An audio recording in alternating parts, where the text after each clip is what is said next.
வந்தோடனே ஆக்ஷன் எடுத்துட்டுமே தகவல் தெரிஞ்ச உடனே நடவடிக்கை எடுத்தாச்சு, கைது பண்ணியாச்சு. இன்றைக்கி கூட மேலே மீது நடவடிக்கை எடுத்திருக்கிறோம். அமித்ஷா அடிக்கடி வரணும். நான் ஏற்கனவே சொல்லியிருக்கிறேன், பிரதமர் அடிக்கடி வரணும். வந்து பொய்யை பேசிட்டு போகிறாங்க. அது பொய்ன்னு மக்களுக்கு தெரியுது. அது எங்களுக்கு தேர்தல் நேரத்தில் அது லாபமாக அடையும். அதே மாதிரி தான் ஏற்கனவே சொல்லி இந்த கவர்னர் மாற்றக்கூடாதுன்னு சொல்லிக்கிட்டு இருக்கிறேன். ஏன்னா கவர்னர் என்ன நல்லது செஞ்சாலும் மக்கள்கிட்ட எடுபடாது. இனிமேல் அந்த அளவுக்கு கெடுதல் செஞ்சுட்டு இருக்காரு. அதனால் அவங்களாம் வரணும் அடிக்கடி. அதுதான் என்னுடைய ஆசை.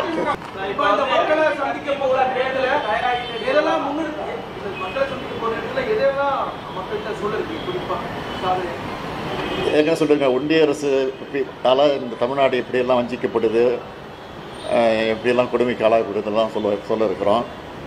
அதே நேரத்தில் திராவிட முன்னேற்ற கழகத்துடைய ஆட்சி வந்ததுக்கு பிறகு செஞ்சிருக்கக்கூடிய சாதனைகள், திட்டங்கள் ஏற்கனவே மக்களுக்கு தெரிஞ்சிருக்கு. இருந்தாலும் நினைவுபடுத்தி துண்டு பிரசுரம் மூலமாக கொடுத்து அந்த பிரச்சாரமும் நடக்க இருக்குது. அதே நேரத்தில் உறுப்பினர் இருக்கிற அந்த பணி நடைபெறுது.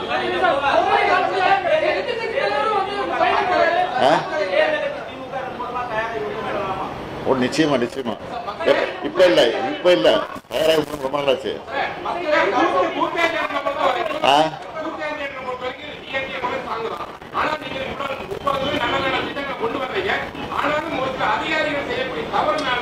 சரியான முறையில் உங்களுக்கு தகவல் சரியான பொருளாதார தெரிய வருது. இப்போ இந்த சிவங்க வேலை கூட எடுத்துக்கலாம். ஒவ்வொரு விஷயங்களுமே நீங்க மக்களுக்காக நடத்திட்டங்களை கொண்டு வரும் பொழுது அதை தடுக்கும் அதிகாரிகள் தவறு செய்யறாங்க. அவங்க என்ன தவறு செய்யறாங்க? இல்ல வந்து இந்த சிவங்க மேட்டரே கொண்டு வந்துருக்கலாம். ஏன்னா முன்னாடி வந்தோடனே ஆக்ஷன் எடுத்துட்டுமே வந்து எங்களுக்கு எப்போ தகவல் பொறுத்த வரைக்கும் 2 நாள் கழிச்சு தான் நடவடிக்கை எடுக்கிறாங்க. அந்த உடனே வந்து இந்த எஃப்ஐஆர் போட்டதால உங்களுக்கு பிரச்சனை இல்லாமல் இருக்கும். தகவல் தெரிஞ்ச உடனே நடவடிக்கை எடுத்தாச்சு, கைது பண்ணியாச்சு. இன்றைக்கி கூட மேலே மீது நடவடிக்கை எடுத்திருக்கிறோம்.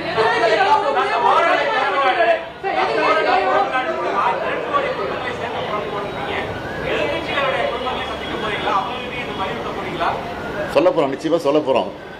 விருப்பம் உள்ளவங்க சேர்க்க போகிறோம், கட்டாயப்படுத்தி சேர்க்க போகிறது கிடையாது. சேர்ந்து சொல்ல போகிறதா சேர மாட்டாங்க அந்த மாதிரிலாம். அதனால் அவங்க விருப்பம் தான் சேர்ப்போம்.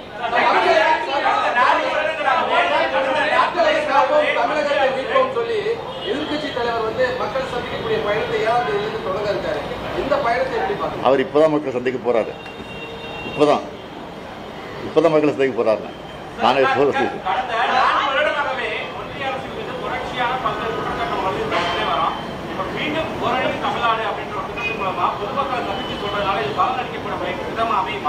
மக்களுக்கு தெளிவாக தெரியும். இருந்தாலும் அதை நினைவூட்டுறோம், வலியுறுத்துறோம், வற்புறுத்துறோம். அவ்வளோதான். தேர்தல் பரப்புரையும் உண்டு, உறுப்பினர் சேர்ப்பு உண்டு. ஒன்றிய அரசு வஞ்சித்து கொண்டிருக்கக்கூடிய அந்த கொடுமைகளும் உண்டு. இன்றைக்கு திராவிட முன்னேற்ற கழகத்துடைய சாதனைகளையும் சொல்ல இருக்கிறோம்.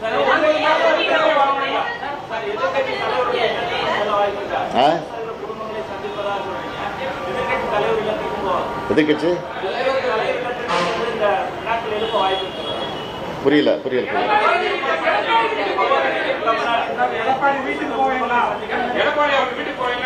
அது அங்கே இருக்கிற சூழ்நிலையை பொறுத்து இருக்கு. அவங்க பொறுப்பாக பிடிச்சிருக்கோம். அவங்கள்ட்ட அவங்க சூழ்நிலை தகுந்த மாதிரி போவாங்க. நான் அந்த பகுதியில் தான் நிச்சயம் போவேன்.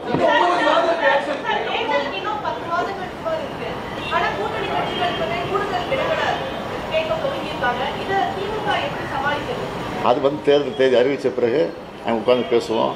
அது சமாளிச்சுருவோம். இதெல்லாம்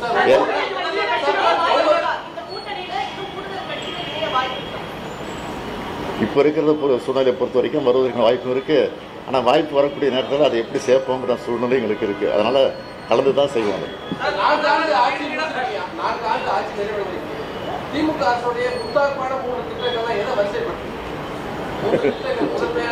எல்லாத்தையும் வரிசைப்படுத்தலாம்.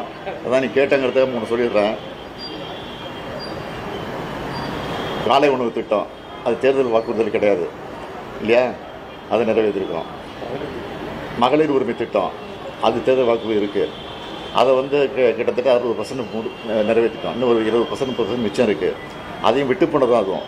அது அவங்க தவறாக படிவத்தை பூர்த்தி பண்ணாமல் தவற விட்டுட்டாங்க. அதை சில தப்பாக பதிவு பண்ணியிருக்கிறாங்க. அதெல்லாம் திருத்தி அதுக்கு ஒரு முகாம் போட்டு அதுவும் செப்டம்பர் மாதம் கொடுக்க போகிறோம். அதனால் அது ஒரு திட்டம், அது பெரிய திட்டம். பேருந்து இலவச பயணம், இது கட்டணம் பயணம் பண்ணுறாங்களே, அது ஒரு பெரிய திட்டம். ஒரு மாணவர்களுக்கு மாணவிகளுக்கு கல்விக்காக 1000 ரூபாய், ஆரம்ப பள்ளியை முடிச்சுட்டு கல்லூரிக்கு போகும்போது 1000 ரூபாய், அந்த அற்புதமான திட்டம். இப்படி பல திட்டங்கள் இருக்குது. எதை சொல்கிறது எதை பண்ணுறதுன்னு தெரியல. போவேன், வாய்ப்பு கிடைக்குமா போவேன்.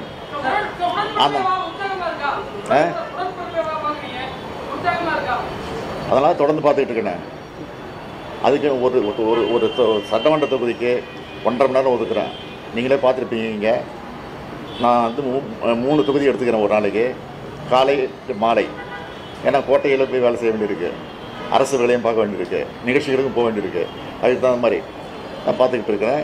234க்கு நிச்சயமாக இதே அறிவாலயத்தில் எல்லாரையும் அடித்து செஞ்சுருக்கேன்.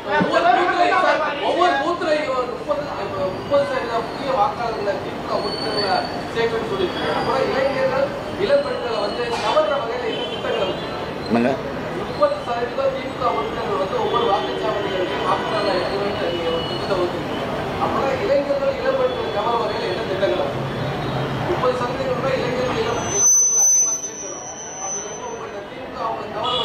நான் முதல்ல ஒரு திட்டத்தை கொண்டு வந்திருக்கிறோம்.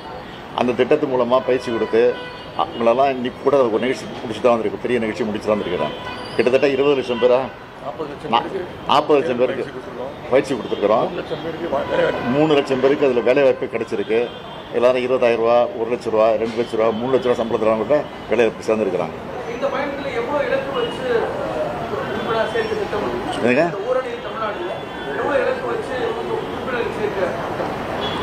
நாங்கள் டார்கெட் ஃபிக்ஸ் பண்ணியிருக்கோம். 30% ஒரு பகுதியில் சேர்க்கணும்னு சொல்லியிருக்கிறோம். எல்லாம் எங்களுக்கு வர செய்தியாக 30 இல்லை 40% சேர்ப்போங்கிற உறுதியும் கொடுத்துருக்குறாங்க. நாங்கள் ஏற்கனவே 200 சொல்லியிருக்கிறோம். அதை தாண்டி தான் வரும்னு நினைக்கிறேன்.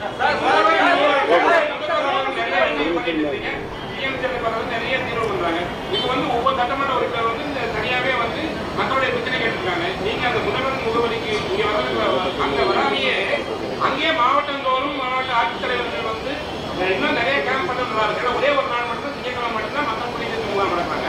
தாசில்தார் வந்து தாலுகா ஆஃபீஸ் இங்கே நிறைய பண்ண போறாங்க. இப்போ அரசின் சார்பில் ஏற்கனவே ஒவ்வொரு நகராட்சிக்கும் போய் மாநகராட்சிக்கும் போய் எல்லா அஃபீஷியல்ஸும் போய் அவங்க ஒரு வாரம் தங்கி அங்கே மக்கள் குறையை கேட்டு ஆன் தி ஸ்பாட்டில் முடிச்சுட்டு வந்துருக்குறாங்க. அது ஒரு ஏற்கனவே முகாம் முடிஞ்சிருச்சு.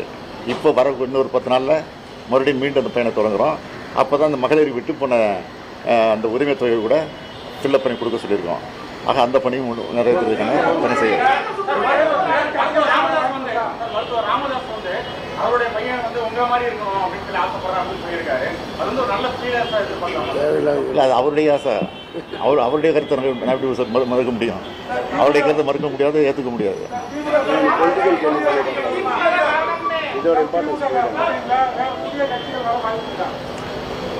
இது வரைக்கும் இல்லை. வந்தால் சொல்லுங்கள், பரிசீலிக்கலாம்.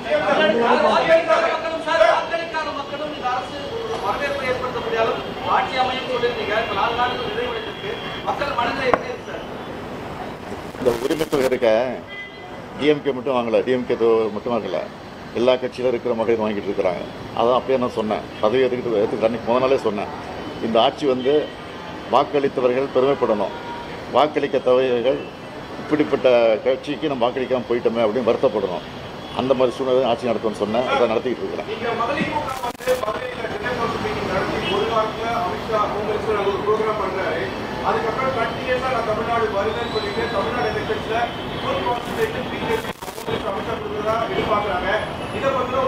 அமித்ஷா அடிக்கடி வரணும்.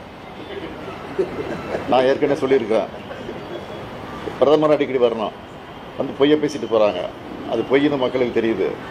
அது எங்களுக்கு தேர்தல் நேரத்தில் அது லாபமாக அடையும். அதே மாதிரி தான் ஏற்கனவே சொல்லி இந்த கவர்னர் மாற்றக்கூடாதுன்னு சொல்லிக்கிட்டு இருக்கிறேன். ஏன்னா கவர்னர் என்ன நல்லது செஞ்சாலும் மக்கள்கிட்ட ஈடுபடாது. இனிமேல் அந்த அளவுக்கு கெடுதல் செஞ்சுட்டு இருக்காரு. அதனால் அவங்களாம் வரணும் அடிக்கடி. அதுதான் என்னுடைய ஆசை.